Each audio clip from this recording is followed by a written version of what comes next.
welcome to another Can Touch This video app review. I'm joined today by Anthony. Hello. And Gavin. Hello. And my name's Mark. Today we're going to be reviewing Osmos HD. Let me just launch that up. And this has been popular in the App Store. I think it's in the top 10. It's pretty apps. popular. I think it was number one a bit earlier today. Okay, cool. Wow. Okay, so it's doing quite well. It's a game. It's quite interesting. It's in some ways quite slow paced in comparison to a lot of other games these days. And the object of the game is quite simple.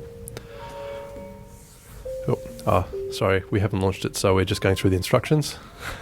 It's a very good thing to explain how, because it is a weird.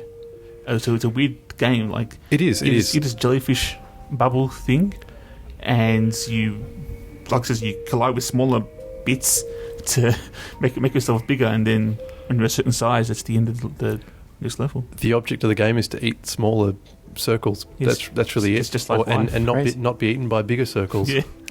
and you grow proportionate to the size of the circle. There you go. You can see. Oop, just suck that guy up, and it's really nice in the way that it zooms in and out depending on your size. So you probably see that as I grow, everything else scales down. So it does look a very peaceful app. It is very well. It is for now. Okay, it starts to get it's worse. slightly more brutal, or it starts to get a little bit faster and a little bit more difficult.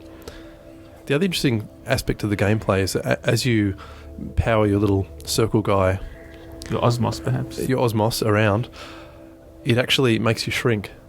So you have to be quite strategic on where you tap and how often you tap, and maybe let it bounce off the sides. If you tap too often, you run out of fuel and you die. You become smaller, and then you'll be eaten by the other big guys. Okay. So let me just go to the next. Another aspect of the gameplay, which is quite interesting, is if you don't want to tap because you don't want to get smaller and you know you're on the right path, you can actually speed up the gameplay by swiping.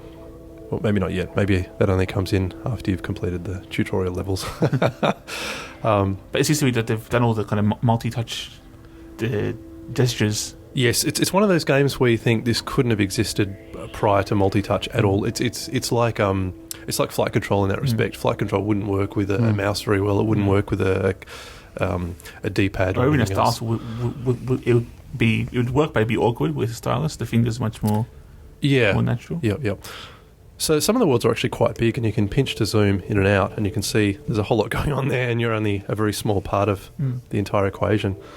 So it's, like I said, it is very peaceful, although it starts to get quite difficult fairly quickly. So it's certainly don't think it's going to be an easy ride.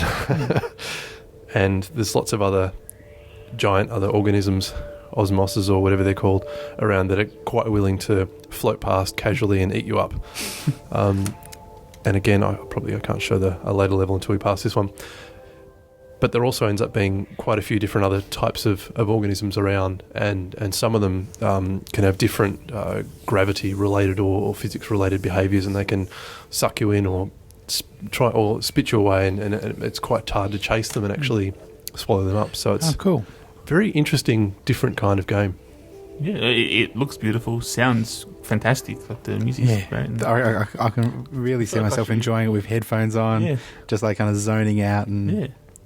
Yeah, definitely. I think it's a whole lot of fun, and it's the kind of game that you'd expect or hope that a platform like iPad or iPhone would end up.